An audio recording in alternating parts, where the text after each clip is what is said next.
Waktu itu saya pernah lebahnya habis di tahun 2008 karena curah hujan tinggi pagi. Habis sholat subuh saya sudah keliling. Saya kelilingnya pakai trail, Mbak. Ya biar cepat. Saya pakai KLX itu supaya waktunya lebih banyak, bisa menyukulkan anak, amanah dari Allah. Apalagi anak saya 6, harus butuh biaya banyak. Pasti saya bisa. Yakin dalam hati, kalau pasti saya bisa. Dan terus berdoa, minta sama Allah untuk dilancarkan segalanya.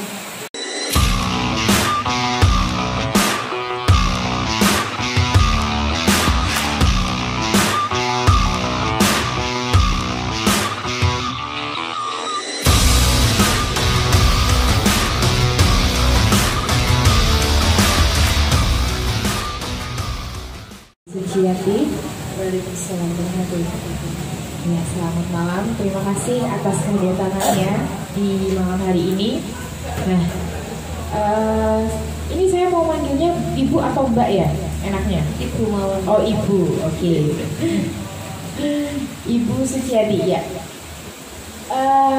Tema pada malam hari ini adalah bongkar rahasia sukses bisnis emak-emak. Nah, ini sebagai emak-emak itu harus punya harus bisa berdaya ya. Jadi tidak hanya cukup menjadi ibu rumah tangga, tapi juga bisa menghasilkan, bukan gitu ya Bu ya. Oke, Ibu Suciati ini adalah sarjana pendidikan. Iya, sarjana pendidikan SD atau SMP, SMA atau gimana? Saya ambilnya bahasa Jawa, Mbak. Oh, bahasa Jawa. Wah, Melenceng. Kok melenceng? Ya enggak, orang Jawa kok. Oke, bahasa Jawa. Nah, terus setelah mendapat gelar sarjana pendidikan bahasa Jawa ini, apakah langsung menjadi guru atau gimana? Nah, itu bisa diceritakan dulu pertama awalnya setelah mendapatkan gelar sarjana itu apa yang dilakukan? Gitu. Assalamualaikum warahmatullahi wabarakatuh. Waalaikumsalam warahmatullahi wabarakatuh.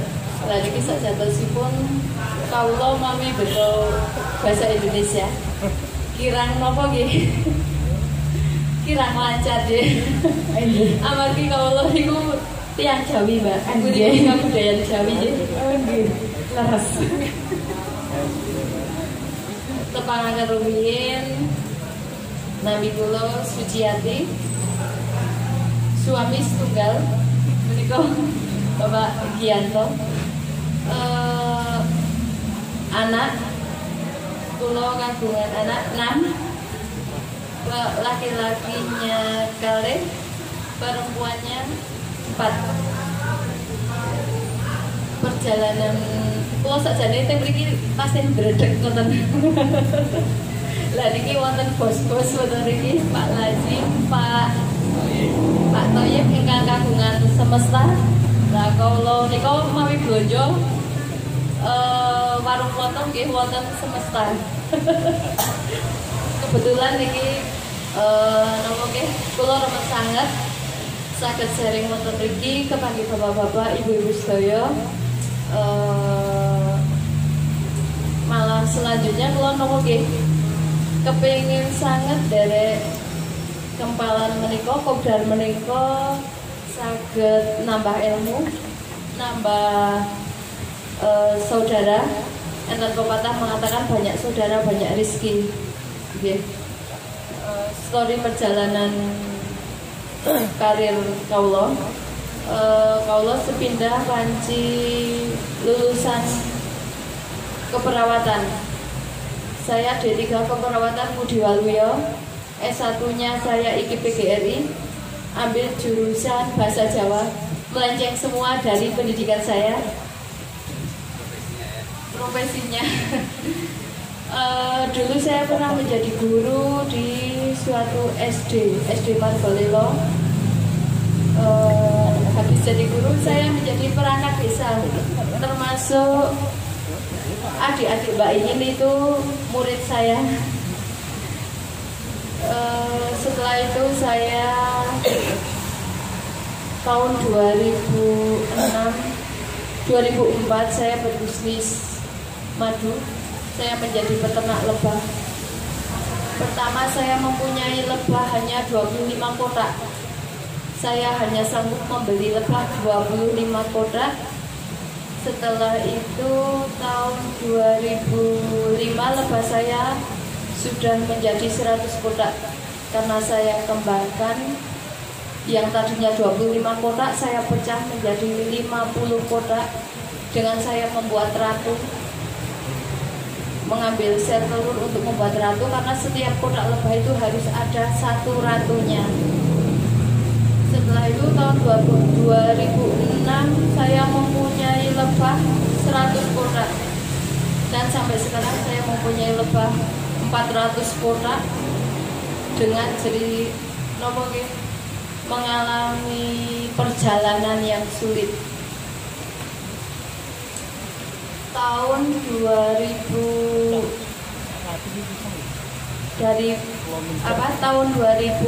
sampai sekarang itu malah yang namanya orang berbisnis itu pasti tidak selancar apa yang kita inginkan, pasti ada kendala-kendalanya. Waktu itu saya pernah lebahnya habis di tahun 2008 karena curah hujan tinggi.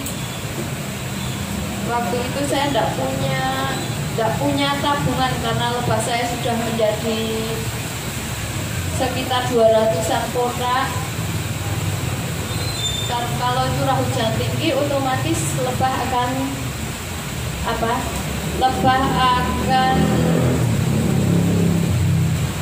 memakan biaya yang cukup banyak untuk berpindah-pindah tempat, sedangkan kita tidak bisa menghasilkan madu.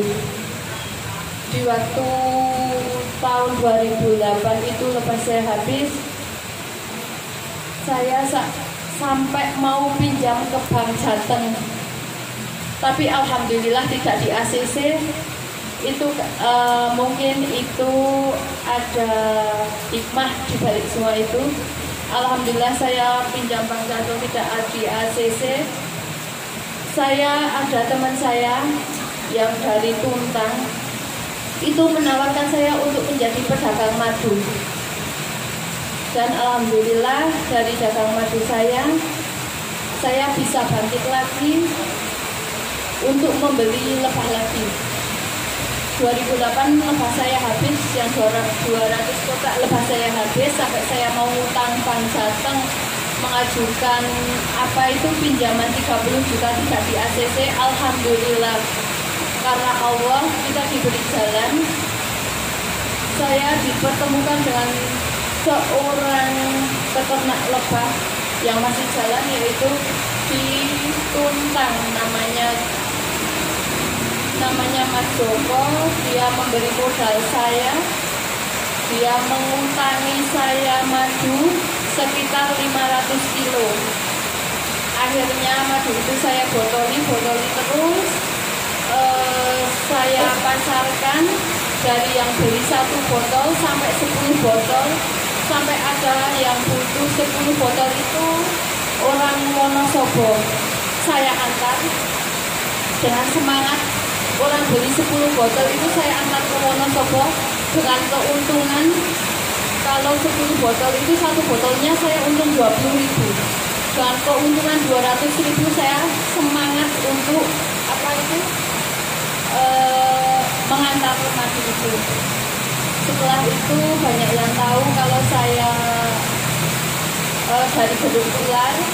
Akhirnya banyak yang tahu, banyak teman, banyak saudara yang beli madu saya. Akhirnya saya bisa bangkit lagi, bisa nabung dari keuntungan saya. Kadang sehari 200.000, 100.000 saya simpan ke dalam saya simpan ke dalam barang, dan saya simpan ke dalam madu. Saya dari keuntungan saya itu saya beli madu, terus saya tabung untuk beli madu karena memang madu itu tidak ada expirednya. Saya berani nampung madu karena tidak ada expirednya. Akhirnya saya mendapat teman dari Malang, dari Wonosobo, dari Magelang sampai Purbalingga itu ngambil madu di tempat saya. Sampai saya bisa membeli sampai saya bisa membeli lebah lagi. Pertama saya membeli lebah sekitar 50 kotak dengan harga waktu itu masih 250.000 rupiah. Kalau sekarang lebah satu kotak 8 sisiran itu sudah masuk harga sekitar 1.750.000 sampai 1 juta. Dan akhirnya dengan lebah 50 kotak itu saya bangkit lagi, saya kembangkan lagi sampai sekarang menjadi 400 kotak. Saya tetap semangat. Saya percaya kalau Allah itu Maha Kaya, pasti Allah itu akan memberi rezeki kepada kita. Tahun 2011 saya bisa bangkit lagi. Saya mempunyai madu sekitar sampai sekarang masih 400 kotak. Dari semua itu perjalanan bisnis saya itu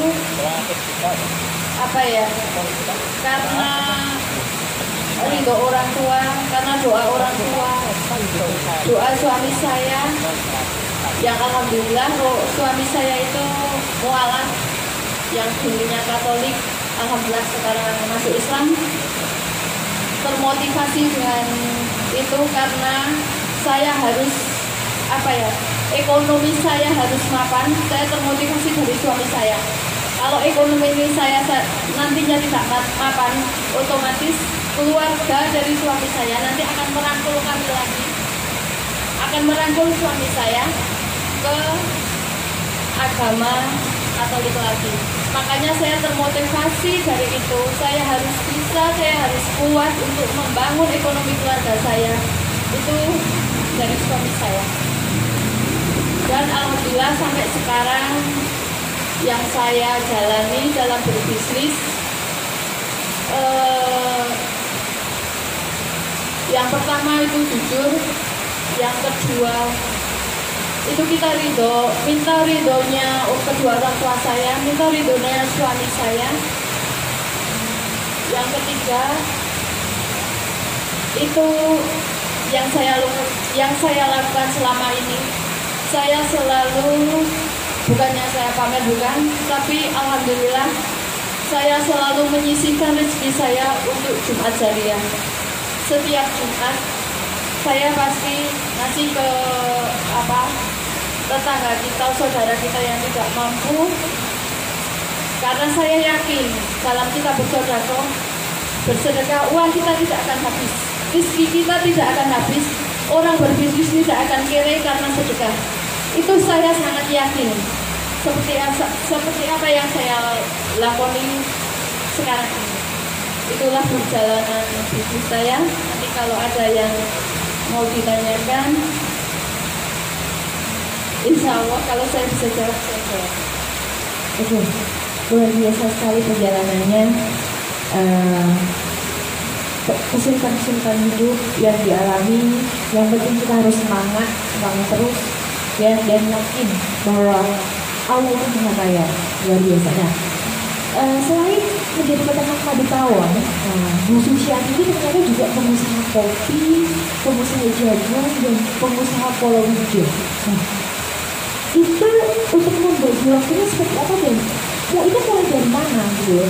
Waktu jadi pengusaha kopi, terus kemudian nambah jadi jagung, tambah lagi palawija, itu mulainya dari mana? Kemudian terus motivasi apa yang akhirnya tambah dari madu bisa menjadi ada kopi, ada jagung, dan palawija gitu? Memang pertama saya bisnisnya itu di madu, saya sendiri sebagai peternak dan saya jual beli madu. Saya juga ambil madu dari teman-teman saya peternak. Terus setelah saya berbisnis madu sudah jalan, akhirnya karena di tempat saya itu potensi untuk palawija seperti kopi, cengkeh, vanili, terus Pakulogo sama Kemukus. Akhirnya saya punya inisiatif untuk membuka jual beli palawija. itu dari hasil madu saya yang saya sisihkan. Dari modal madu saya itu saya sisihkan untuk berjualan Polowijo, yang akhirnya setelah Polowijo jalan, saya tambah jualan motor karena saya punya pikiran kalau kebanyakan orang jual kopi itu nanti untuk beli kebutuhan sehari-hari seperti apa itu sembako. Dan akhirnya saya buka warung kosong seperti sembako, seperti yang tadi saya katakan. Kalau saya pulaan juga di tempatnya Pak Koyum di kandangan yang dekat-dekat saja, karena untuk membagi waktu saya, kita harus bisa seefisien mungkin membagi waktu. Saya dari pagi itu kalau waktu saya yang pagi sampai jam 3:30, saya mendapat amanah sebagai perangkat desa. Saya masih bekerja di desa. Setelah sore, tapi pagi, setelah pagi saya setelah sholat subuh itu saya sudah bagi-bagi kalau pas kopi rame, saya ke pedagang-pedagang kecil menitipkan uang untuk pulaan pedagang-pedagang kecil. Nanti malamnya saya tinggal ambil Polowijo seperti kopi, cengkeh, kemukus, saya ambilnya malam. Setelah selesai pekerjaan kantor, pekerjaan rumah, baru saya mengambil malam di pedagang-pedagang kecil yang kalau paginya itu habis sholat subuh saya sudah keliling dari Kelurahan Logopucang, Kelurahan Kedawung, Kelurahan Blimbing sampai ke Ketuwon, sampai ke Lembujati yang ikut Gemawang itu. Saya pagi-pagi sudah ngantar ke uang ke semua pedagang-pedagang kecil untuk pulaan. Nah nanti saya sampai di rumah jam 7. Nanti jam 7 saya persiapan untuk ke kantor karena jam 8 harus absen fingerprint sampai 3:30. Saya standby di kantor. Nanti setelah itu pulang kantor, saya langsung persiapan untuk mengambil itu Polowijo di pedagang-pedagang kecil yang paginya saya sudah menitipkan uang untuk belanja Polowijo. Setelah malamnya saya ambil sama suami saya malam sampai jam 2:30.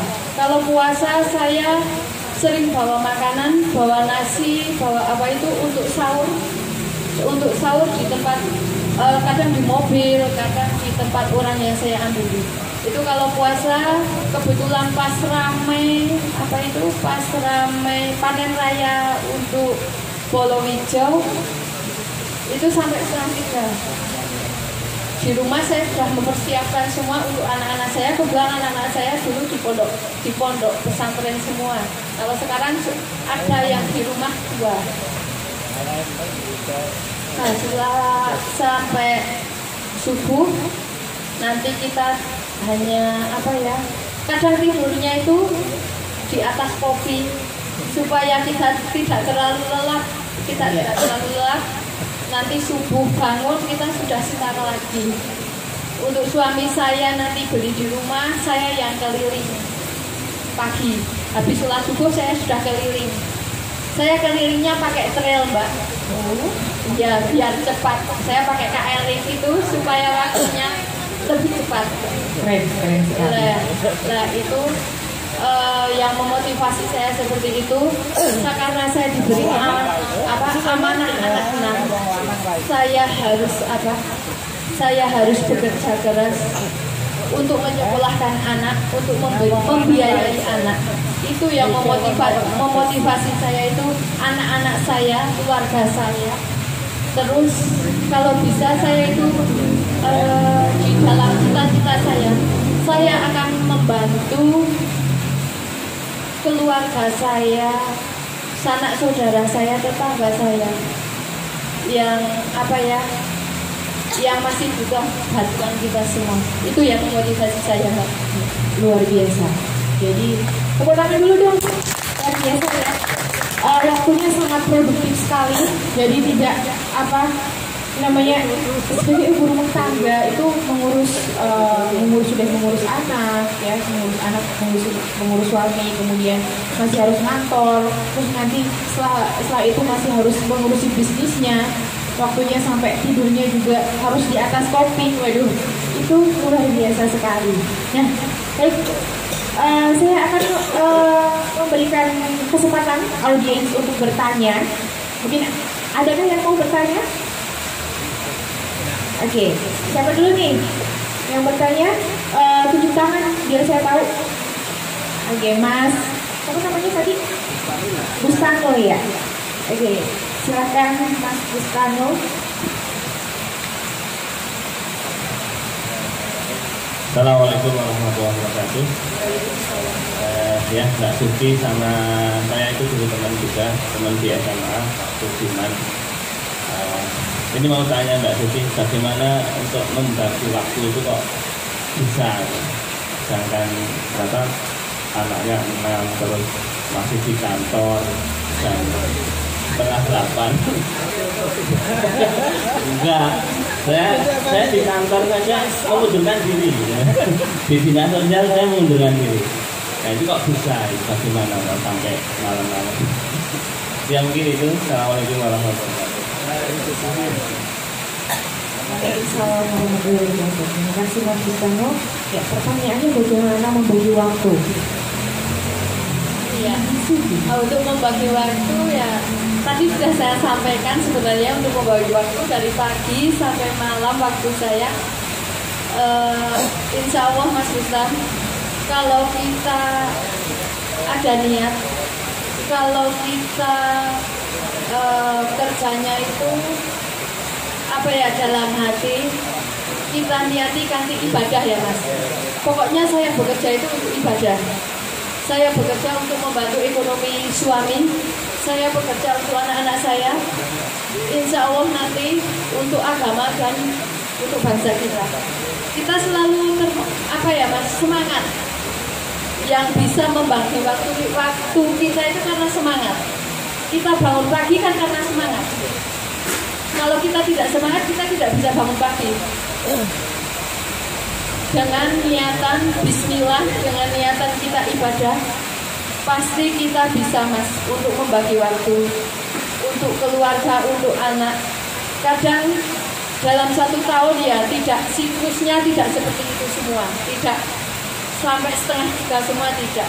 Kadang sibuknya untuk siklus saya membagi waktu seperti tadi yang saya ceritakan itu ya hampir 7 bulanan ya, untuk rame kopi, untuk rame Polowejo itu sekitar 7 bulanan. Nanti 5 bulanan saya rame untuk madu. Kayak kemarin saya untuk Sabtu Minggu kebetulan untuk kantor itu kan libur.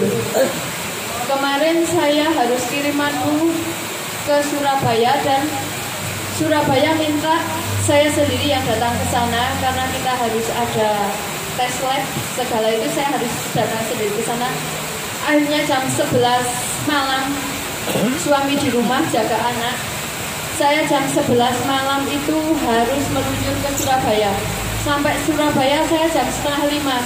Saya tidurnya di masjid Mas. Sampai sana di masjid saya sholat, saya tidur sebentar sampai jam setengah 6 nunggu bosnya itu bangun tidur. Kebetulan bosnya itu bukan orang Islam. Saya nunggu sampai dia bangun, akhirnya saya nunggunya di masjid Mas. Baginya waktu ya kita kalau yang namanya berkeluarga, kita saling percaya, kita saling tahu. Karena yang ada di pikiran saya dan suami saya, kita bekerja itu kita supaya bisa menyekolahkan anak, amanah dari Allah. Apalagi anak saya 6, harus butuh biaya banyak. Kita bisa berbagi kepada yang lain, insya Allah dengan tujuan kita yang baik, pasti Allah akan memberi jalan kepada kita. Dengan kita semangat, dengan kita berikhtiar, kita berdoa terus kepada Allah, pasti Allah akan memberi jalan membukakan pintu rezeki kita, maka yang paling penting itu semangat. Dengan semangat kita akan bisa membagi waktu. Matur suwun, itu aja. Ya, dengan semangat bisa membagi waktu. Intinya pokoknya kita harus semangat, gitu aja ya. Nah, hujannya makin deras, malam ini tetap semangat ya. Semangat, harus semangat. Jadi ya semangat itu biar suasananya menjadi hangat ya. Oke, untuk Mas Busnano, apakah jawabannya sudah puas atau ingin bertanya lagi? Sudah. Baik, pertanyaan berikutnya siapa yang ingin bertanya? Ya, Bu Nur. Monggo Bu Nur.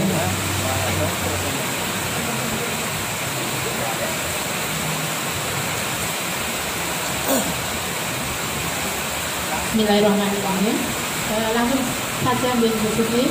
Pertanyaan saya mungkin pertanyaan yang klasik saja sebagai sesama ibu-ibu. Mungkin Bu Suci kan sebut itu padatnya acara ya. Dan ternyata beliau adalah Sri Kandinya Temanggung. Yang kemarin itu tidak nampak. Saya selama ini mengenalnya Sri Kandinya adalah Mbak Indarwati, Mbak Meni, Bu Hajaroh gitu ya. Ternyata ada Sri Kandi di sana yang luar biasa ya. Pertanyaan saya, Bu Suci, bagaimana Bu Suci itu menjaga stamina agar tetap bugar dan cantik? Karena yang kami lihat di sini Bu Suci sangat bugar dan cantik ya, walaupun tidur di atas kopi. Saya tadi mendengar ceritanya itu membayangkan naik tril tidur di atas kopi. Kami tidak bisa membayangkan. Mungkin bisa memberikan tipsnya ya, agar mungkin kita juga bisa menirunya, walaupun sepak terjangnya belum bisa ditiru, tapi mungkin bugar dan cantiknya bisa kami tiru. Ya gitu aja. Wassalamualaikum warahmatullahi wabarakatuh. Ya, terima kasih Bu Nur. Tips menjaga stamina Bu Suci. Ya, untuk menjaga stamina saya, ini bukannya promosi ya Bu. Ini kalau saya menjaga stamina, pagi dan sore itu saya minumnya madu Bu. Dan saya selalu selalu di freezer itu ada Royal Jelly Bu.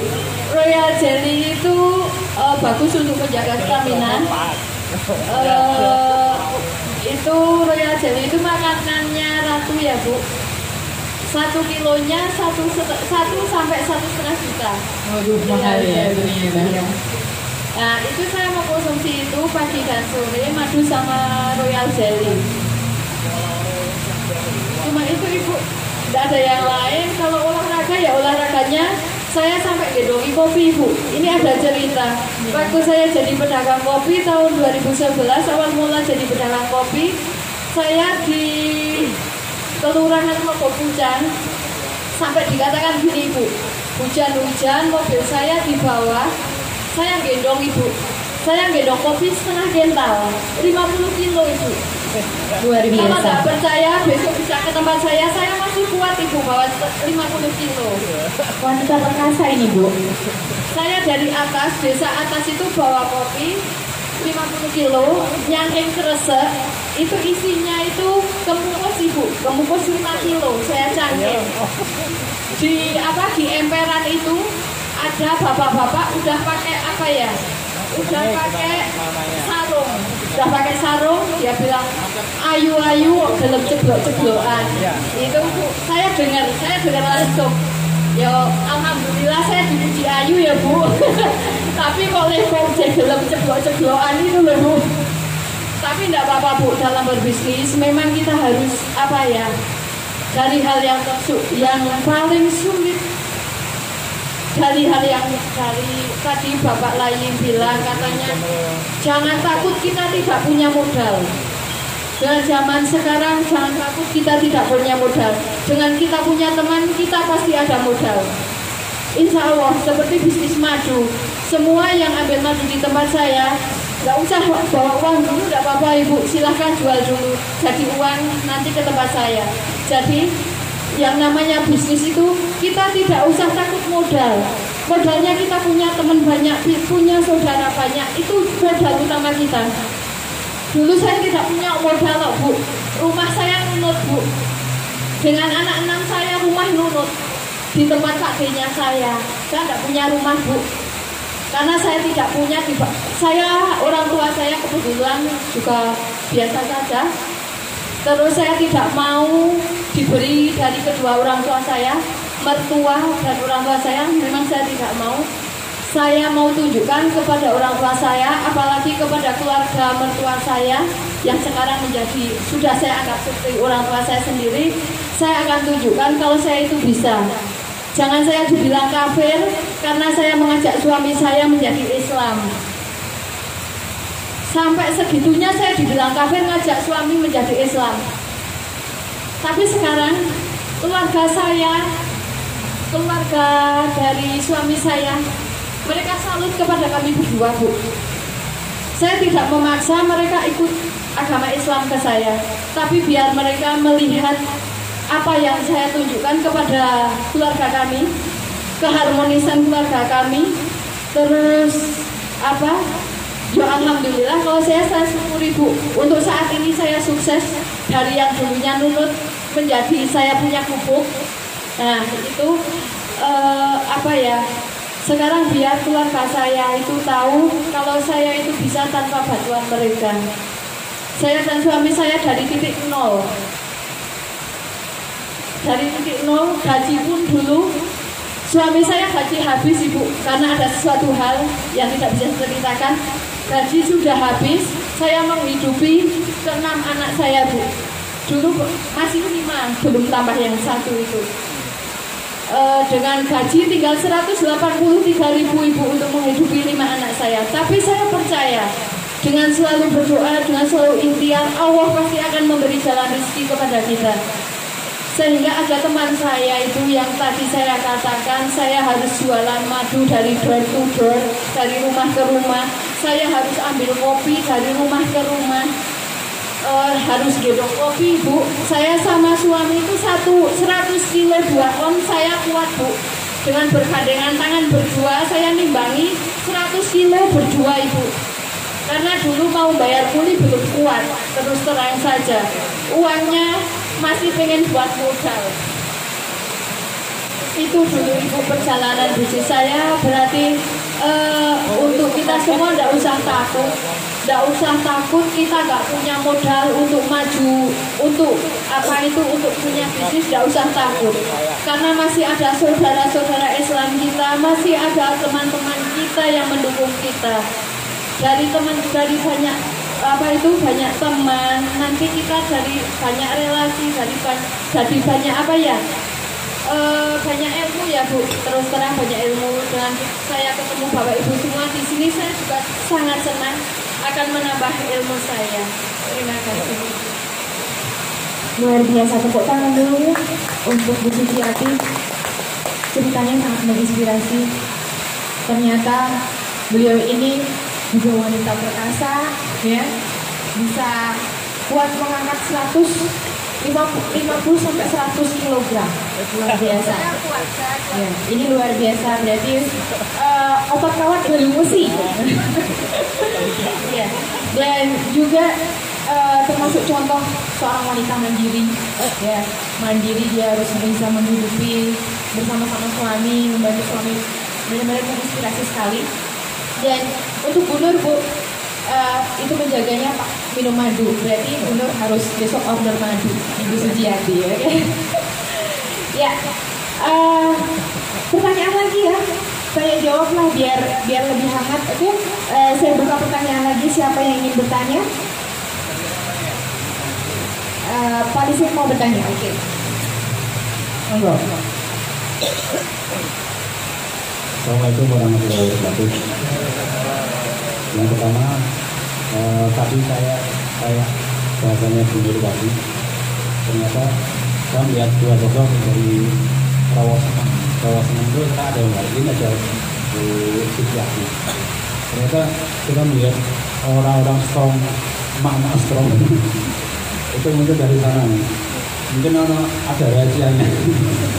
Kita barangkali bisa jadi pesan anak-anak muda itu berarti ada rekomendasi kalau mau cari kalau ibu yang strong maka jangan. Nah, mungkin kita bisa belajar ya dari sini. Kita kedua lokasi yang kemarin pas saya pertama kali datang ke Rosen itu mungkin di Indonesia orang. Hanya mengerikan ternyata waktu itu pernah luar biasa. Tapi luar biasa akhir ini kita dihadirkan oleh sosok yang menurut kami sangat luar biasa. Kalau orang melihat ini adalah sebuah tempat yang jauh dari peradaban, tetapi ternyata muncul sosok-sosok yang inspiratif, yang luar biasa strongnya dan ternyata hadir di tempat kita ini menjadi forum belajar. Nah, pertanyaan saya, kalau di orang-orang keterbatasan ini ada bahasa menembus batas keterbatasan. Jadi secara lokasi mohon maaf jauh dari kerajaan, tetapi ternyata ada hal yang menjadikan jenengan itu bisa saya harus sukses gitu. Nah itu teknik ataupun pesan kepada kita, pada ibu-ibu yang pertama adalah pesan apa yang bisa disampaikan kepada kita semua agar kita bisa terus terus bangkit ataupun berkarya ataupun membuat sebuah inovasi. Yang kedua dengan jualan madu ya, tapi saya dengar ada pasarnya dari Surabaya, ada dari mana-mana. Nah itu kami ingin tahu gaya ibu-ibu menjualkan produk marketingnya itu bagaimana menjalin komunikasinya dengan tapi kesibukan yang luar biasa dengan tapi bisa menemukan sebuah market. Nah strategi marketingnya di sana siapa?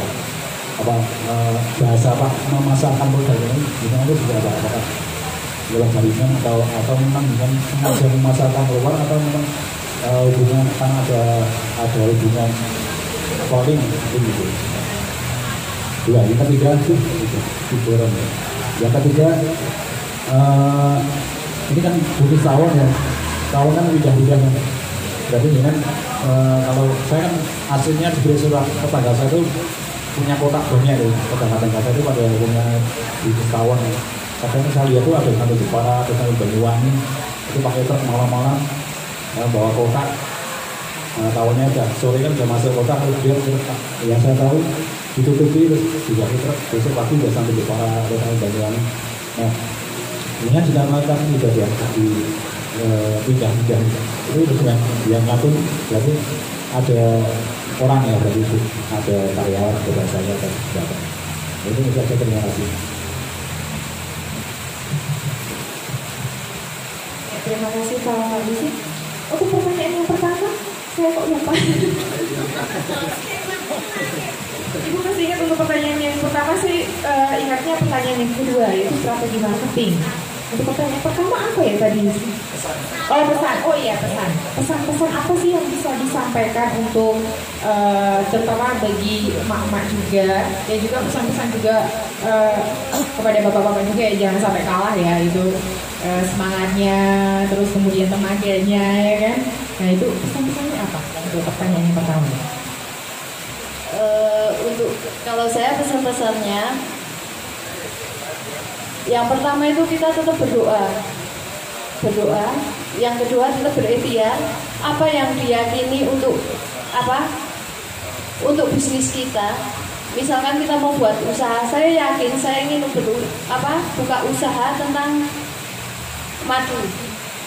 Contohnya seperti itu, diyakini dalam hati, pasti saya bisa. Yakin dalam hati, kalau pasti saya bisa, dan terus berdoa, minta sama Allah untuk dilancarkan segalanya. Terus yang ketiga, kita jangan patah semangat. Dalam usaha itu kita tidak boleh patah semangat. Misalkan di tengah jalan itu pasti ada perjalanan. Kadang kita di bawah, kadang kita di atas. Waktu di bawah, kita tetap semangat. Dan untuk semangat itu, yang paling utama itu kita selalu minta sama Allah. Kita berdoa sama Allah. Semangat, berdoa, berikhtiar. pasti kita akan mendapatkan semua itu. Semua yang kita inginkan pasti akan kita dapatkan. Itu. Iya, itulah pesan-pesannya, yaitu berdoa, berikhtiar, yakin dan patah semangat. Jangan patah semangat gitu ya.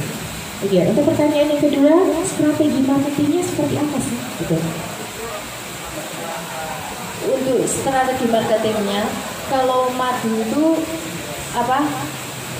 kebetulan itu saya jadi banyak yang tahu soal madu itu setelah kita lewat online.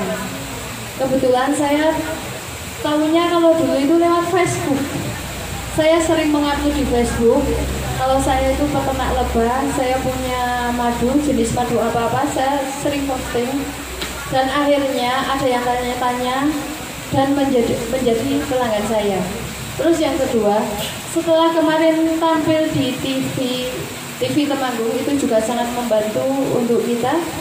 Akhirnya banyak yang menonton, sampai Kalimantan pun kemarin nonton di TV Temanggung. Akhirnya Kalimantan minta pesanan madu pertama 1 ton untuk kirim ke sana, tapi saya kirim sampelnya dulu. Setelah uang transfer baru madu saya kirim. Kalau nanti misalnya tidak cocok, nanti madu saya ambil. Tapi sudah dari rumah saya letkan kadar airnya sekian, untuk jenis madunya sekian. Itu alhamdulillah kemarin setelah saya tampil di TV itu akhirnya dari Malang, Surabaya banyak yang ambil ke sini. Yang pertama dari online dari itu.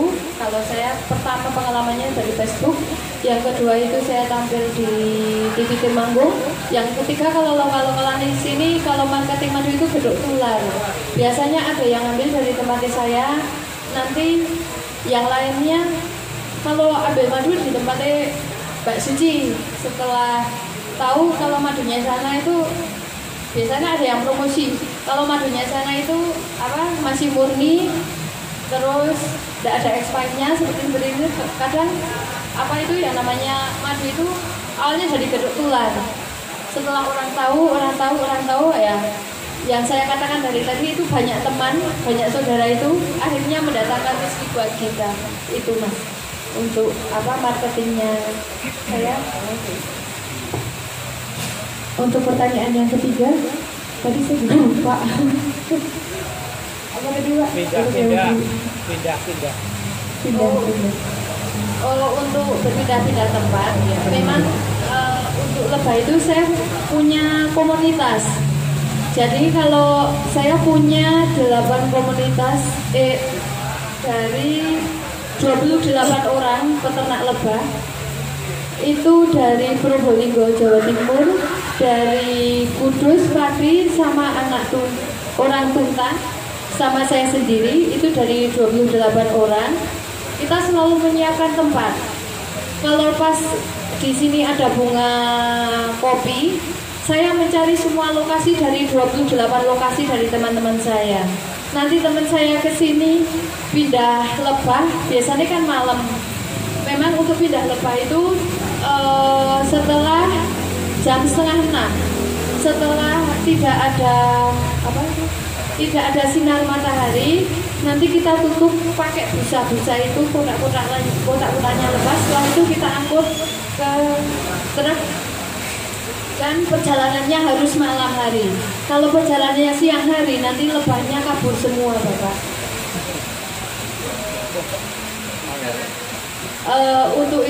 Untuk pindah-pindah tempatnya kita enak, karena kita dengan mempunyai komunitas. Untuk Subang, kalau di Subang itu nanti ada bunga Aceh.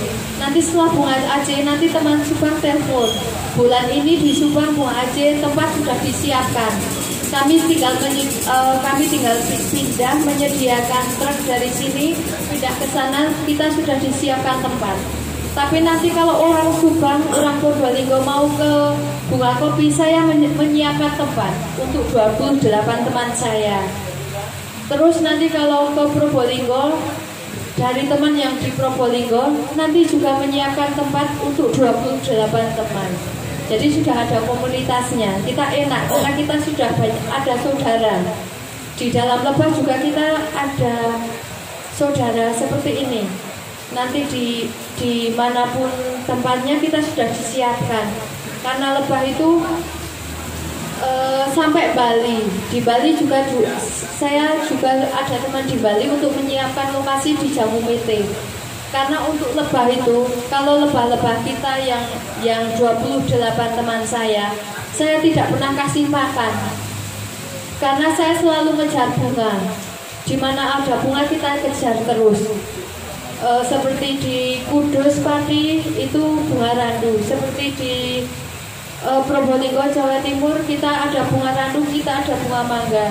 Seperti di Subang kita ada bunga Aceh. Untuk Temanggung sendiri saya ada bunga kopi sama bunga sengon. Terus untuk di Semarang sendiri, di Karangjati nanti ada bunga karet. Sampai Singorojo ada bunga karet, bunga Aceh, bunga durian. Jadi enaknya kita banyak saudara. Di waktu bunga Aceh kita tidak harus survei ke Subang, tidak. Teman kita yang di Subang sudah survei, nanti untuk pas waktu jatah bunga mau mekar, kita baru pindah ke Subang. Nanti kalau di bunga mete di Jawa, biasanya dari Jawa Timur dulu, dari bunga mangga dari Jawa Timur nanti baru pindah ke Bali. Seperti itu siklusnya. Makasih Mbak. Ya. Begitu Pak di sini. Ya, itu perjalanannya harus kemana-mana ya Bu ya. Jadi di kota ini, tapi karena banyaknya teman itulah, jadi kita nggak harus ke sana. Nah, sekarang pertanyaan saya, apakah sekarang ini Ibu punya karyawan atau semua dikerjakan sendiri? Alhamdulillah bukan karyawan ya Mbak. Itu saudara-saudara saya semua.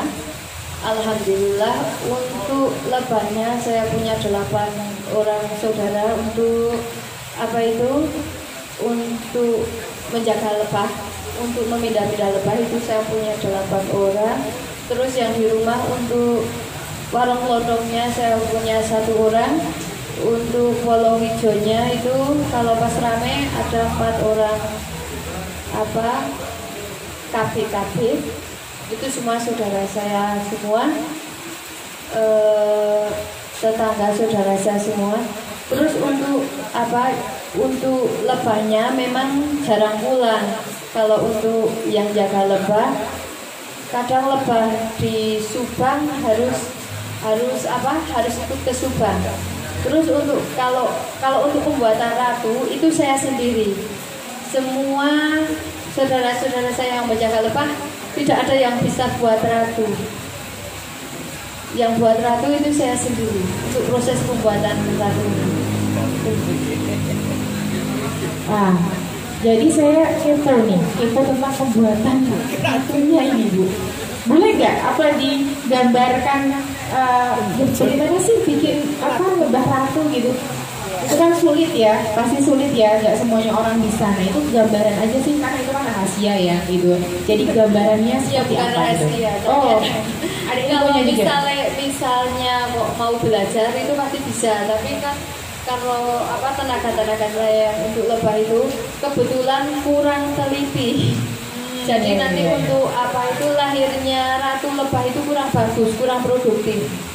Nah itu untuk pembuatan ratu lebahnya itu biasanya saya lakukan tiap hari Minggu sehari full Mbak, dari pagi sampai sore kalau tidak hujan.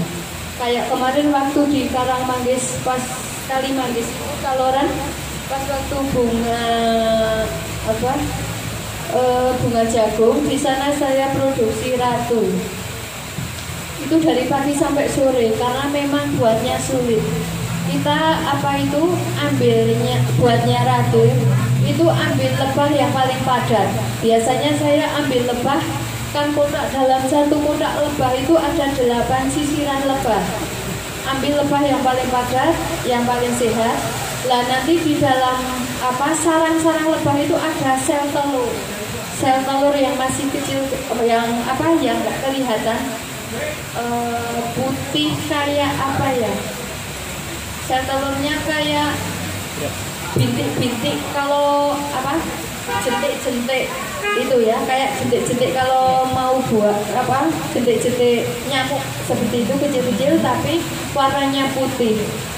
Nah itu nanti saya ambil sel telur dari sarang lebah, lalu tak masukkan frame kecil-kecil. Frame itu kayak gelas-gelas yang sudah saya renteng satu kayak satu balok kecil itu, saya renteng, ada frame kecil-kecil gelas-gelas itu.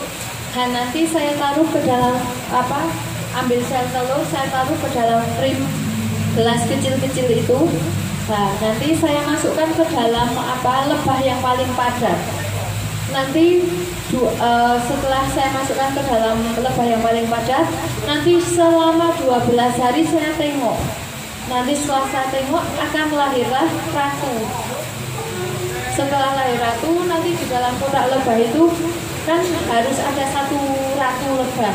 Nah itu kan waktu lahir kadang ada 8 lebah, ada 8 ratu, ada 9 ratu. Lah nanti saya ambil, misalnya di situ ada 5 ratu, saya ambil yang 4 ratu untuk saya pindahkan ke kotak-kotak lebah yang lain, seperti itu. Oh gitu. Ya, tapi meskipun seperti itu tetap yang bisa melakukannya adalah yang teliti ya pastinya ya, yang tahu itu lebah ratu seperti apa, saya kok belum ini ya Bu. Kalau lebahnya itu kan kecil, agak kecil, tapi kalau ratunya itu besar, terus bulunya tidak ada, ya ada tapi sedikit nggak bisa terbang, cuma berputar ke sarang-sarang lebah itu. Iya. Tugasnya ratu itu menetaskan telur-telur lebah seperti itu. Itu ratunya satu ya, yang lain lebah jantan ya berarti ya. Iya. Ratunya cuma satu, yang lain duanya lebah jantan.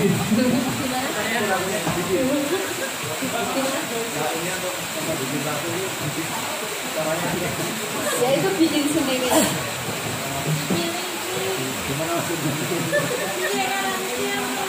Gimana Pak Rizman? Tadi kan saya dengar untuk ratu itu dibikin, berarti kan direkayasa dengan atau gimana? Maksudnya kan ada makhluk namanya ratu yang secara bentuknya lebih besar. Ketika tidak direkayasa berarti tidak ada ratu itu kan? Berarti ratu itu memang itu dari apa? Dari telur ya? Dari sel telur. Lalu nanti kita tetaskan, nanti kita buat. Kayak kita kalau mau membuat misalnya anak burung itu loh Pak, kayak anak burung. Nah nanti kan ada proses penetasannya kayak burung, nanti selama berapa hari menetas menjadi anak burung seperti itu. Nah kalau ratu ya seperti itu, ambil sel telur, nanti 13 hari akan lahir ratu. Setelah ratu dicarikan pasukannya. Kalau pasukannya kan sudah ada di kotak-kotak, tinggal kita ganti ratunya. Karena ratu itu produktifnya 2 tahun. Kalau lebah kan 41 hari. Iya, siklusnya seperti itu. 41 hari nanti jadi yang tadi telur-telur bubut yang ada di dalam sarang itu nanti menetas lagi seperti itu. Tapi kalau ratu 2 tahun. Iya. Kalau sel kita mau iya, ambil sel telurnya dulu, tetaskan jadi ratu. Ternyata tidak nyangka ya. Ini ternyata unik ya. Unik, dan ini hanya bisa yang belakang oleh ahlinya.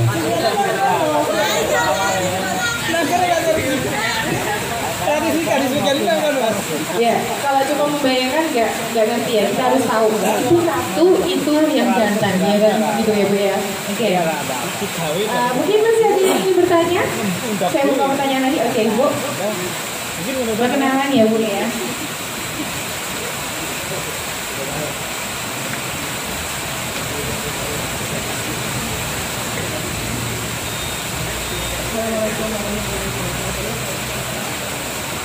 Saya bertanya, itu judul itu kan nomor 5 tahun kan. Tapi bedanya apa? Bedanya madu ternak dengan madu tawon. Madu hutan. Karena sering saya juga jual madu itu. Itu ini madu apa ya? Madu ternak atau madu hutan atau kok tidak tahu itu juga sebenarnya. Kalau tadi saya madu hutan itu yang seperti apa? Madu itu ada ini madu jenis apa? Lebah apa gitu ya, nggak tahu gitu. Bagaimana itu? Makasih. Assalamualaikum warahmatullahi wabarakatuh. Iya, ini Bu Penny ini kebetulan guru saya dulu di SMP Negeri Gondangwayan. Tapi saya keluar, Bu Penny masuk guru matematika.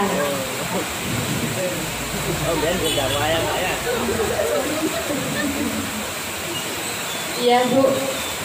Untuk membeda, kalau jenis madu yang saya ternak itu madu Australia Bu, tak lebah Australia. Lebahnya agak besar-besar. Kalau yang liar itu lebahnya kecil-kecil. Lebahnya hitam kecil itu.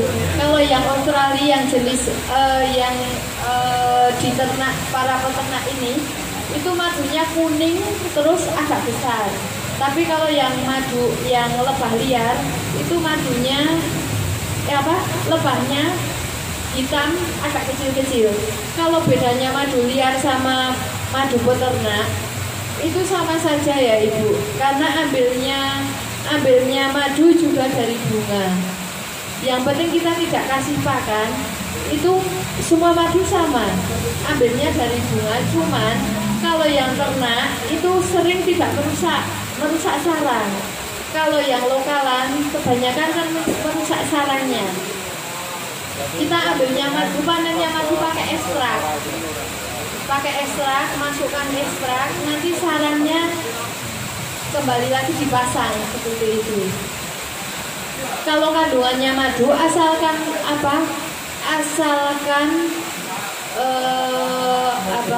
peternaknya tidak nakal, semua madu sama Ibu. Antara madu hutan sama madu peternak sama.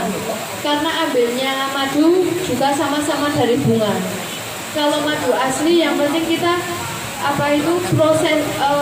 prosesnya seperti punya saya itu kita ambil dari alam, prosesnya cuma disaring, tidak ada proses yang lain. Jadi madu saya memang tidak ada expirednya, mau berapa tahun pun tidak ada expirednya kalau madu asli. Jadi kalau di pedagang madu kok ada expirednya, itu berarti bukan madu asli Ibu, tinggal penyimpanannya saja. Kalau ada yang bilang madu kok ada yang encer dan ada yang kental.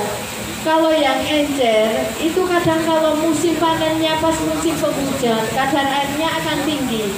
Tapi kalau kemarin pas musim kemarau itu kadar airnya akan rendah Ibu. Jadi madunya akan jadi kental seperti itu. Bagaimana Ibu? Sudah jawabannya? Atau ini bertanya lagi? Oh, tanyanya yang tanya nanti. Oke, tadi ada perbedaan tentang madu yang ada yang cair, terus ada yang kental. Nah, ini saya pernah mendapati itu madu itu ada yang manis, kemudian ada yang madu yang pahit, asam dan sedikit manis. Dan dia juga kan katanya kalau madu asli itu nggak di ini semut ya, tapi ternyata itu juga di ini semut. Nah, itu apakah memang itu asli atau tidak? Kalau untuk yang jenis madu seperti itu, madunya apa ya? Kayaknya namanya madu kelanceng gitu. Itu seperti itu bukan Bu? Ini saya jawab tentang madu antara manis, asam, sama pahit ada pahit. Kalau madu manis, asam sama pahit itu tergantung bunganya. Kalau kita panennya di bunga kopi, itu manis sekali dan harum. Harumnya seperti melati itu Mbak kalau bunga kopi. Kalau ada kecut-kecutnya, itu jenis madu dari bunga randu. Dari bunga randu itu memang ada rasanya kecut. Terus madu dari bunga kelengkeng. Dari bunga kelengkeng itu ada baunya seperti kelengkeng, tapi manis sekali. Terus ada madu dari bunga Aceh. Kalau bunga Aceh, kalau dikonsumsi kita, rasanya di tenggorokan itu kayak nyegrak. Rasanya nyegrak banget itu. Kayak panas di tenggorokan. Itu dari bunga Aceh. Kalau madu tadi yang kedua, madu di rusung semut itu asli apa tidak? Secara ilmu biologis itu semut itu di bunga itu juga ada mencari madu. Karena memang semut itu mencari hal yang manis. Kalau madu kok di rusung semut katanya tidak asli, itu tidak menjamin. Karena secara ilmu biologis pun semut itu sukanya pada hal-hal yang manis. Saya pernah membuktikan itu di bunga kaliandra di Watu Malang Wonosobo. Ada orang tanya waktu saya di lokasi lebah, terus saya kasih tahu, Bapak sini, ini ada bunga, kebetulan bunga kaliandra kan di tampingan itu. Nah ini Bapak, ini ada bunga kaliandra yang ada madunya, ternyata di rusung semut. Berarti kalau ada yang mempunyai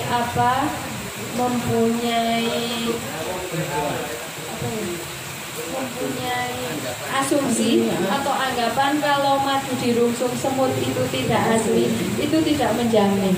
Ya. Oke. Jadi tetap asli itu ya. Ya. Oke. Hari semakin malam, apakah ada yang ingin bertanya lagi? Oh iya, Pak Lezi mau bertanya. Untuk jenis-jenis madu tadi sudah disebutkan ada kecut, pahit dan sebagainya.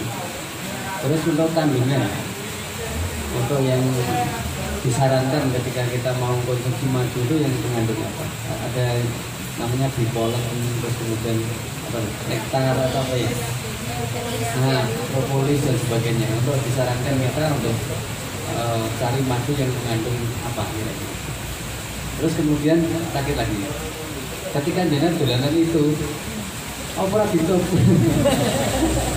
Cara menghindari biar kita tidak ditutup ini Mbak Nay. Belum kita ngeri loh. Saya pernah di rumah saya itu dulu ada tahun kayak gitu. Tahun itu musuh nyerang kabeh. Ya, gimana caranya untuk kita terhindar dari copotan? Sengatan Ya, yang pertama adalah mengandung apa sih yang direkomendasikan gitu untuk dikonsumsi? Kalau yang dikonsumsi itu paling bagus yang mengandung royal jelly Bapak. Kalau itu bipolen itu dari tepung sari.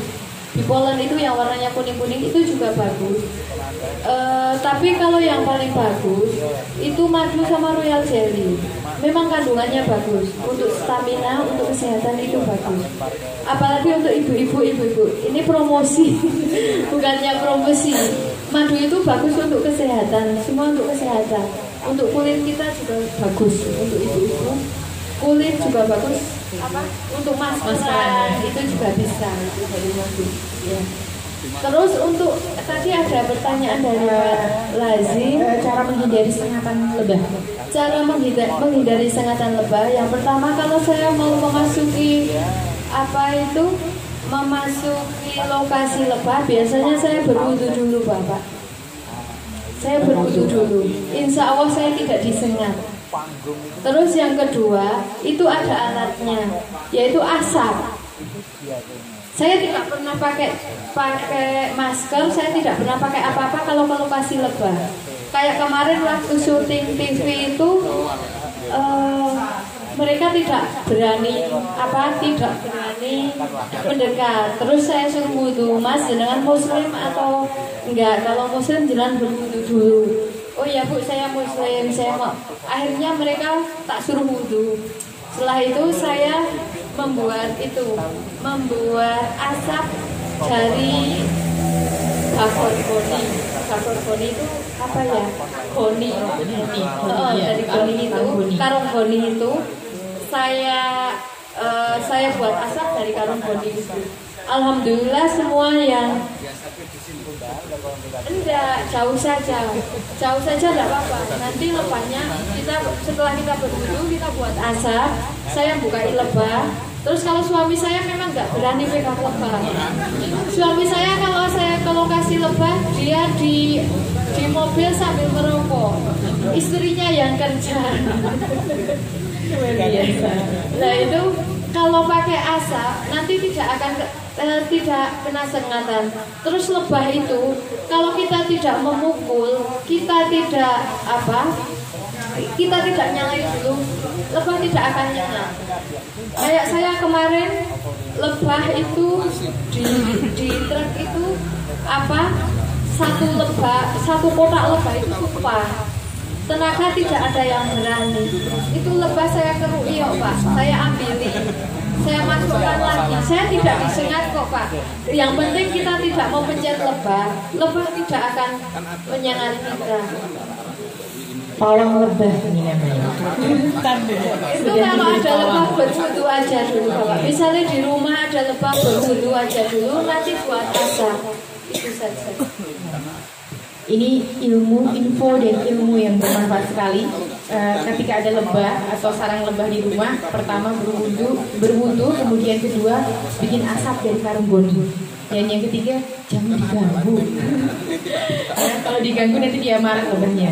Ya, Bu Suci ini ternyata adalah pawang lebah dia. Jadi lebahnya sudah lebah ini namanya apa ya? Lulut ya, itu sudah takluk gitu kepada Bu Suci. Oke, ada yang ingin bertanya lagi? Kalau nggak ada yang bertanya, saya mau bagi-bagi hadiah nih. Saya ada 2 hadiah nih. Pertanyaan ya. Pertanyaannya gampang aja sih. Ada 2 pertanyaan untuk 2 orang ya. Jadi siapa aja bisa. Pertanyaannya adalah berapa? Yang pertama itu berapa umur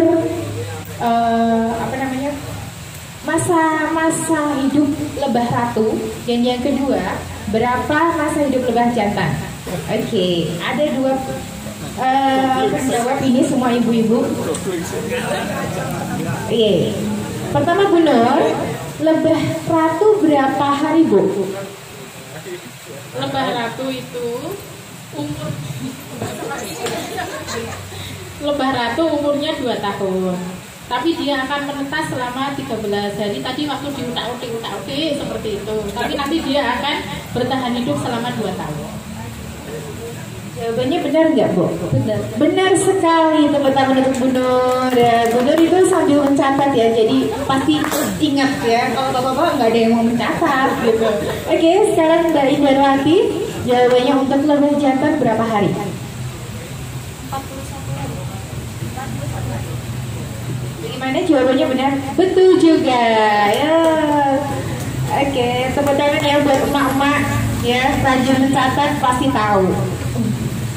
Oke, sepertinya waktu sudah semakin malam dan kayaknya tidak ada yang ingin bertanya ya.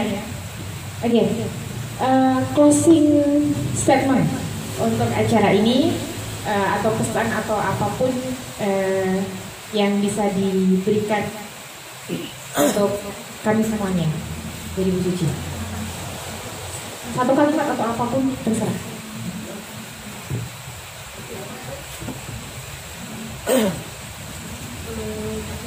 Jangan lupa dalam berbisnis, kalau kita sudah sukses, jangan lupa bersedekah untuk saudara-saudara kita yang masih kurang beruntung. Cuma itu aja pesannya. Terima kasih. Ya, terima kasih. Tepuk tangan yang meriah untuk Bu Suciati. Luar biasa ya malam hari ini, meskipun hujan terus dingin, dan pesertanya juga tidak begitu banyak, tapi ilmu yang kita dapatkan pada malam hari ini sangat luar biasa sekali. Terima kasih Bu Suci. Mudah-mudahan di kesempatan berikutnya Bu Suci bisa hadir kembali menjadi narasumber, membagikan ilmu-ilmunya lagi kepada kami. Ya, terakhir mungkin langsung saya tutup saja. Kita akhiri dengan bacaan hamdalah alhamdulillahirabbil. Kita bertemu lagi di acara Kopdar UNI pekan depan. Dari saya memohon maaf apabila ada kesalahan kata. Wassalamualaikum warahmatullahi wabarakatuh. Selamat malam.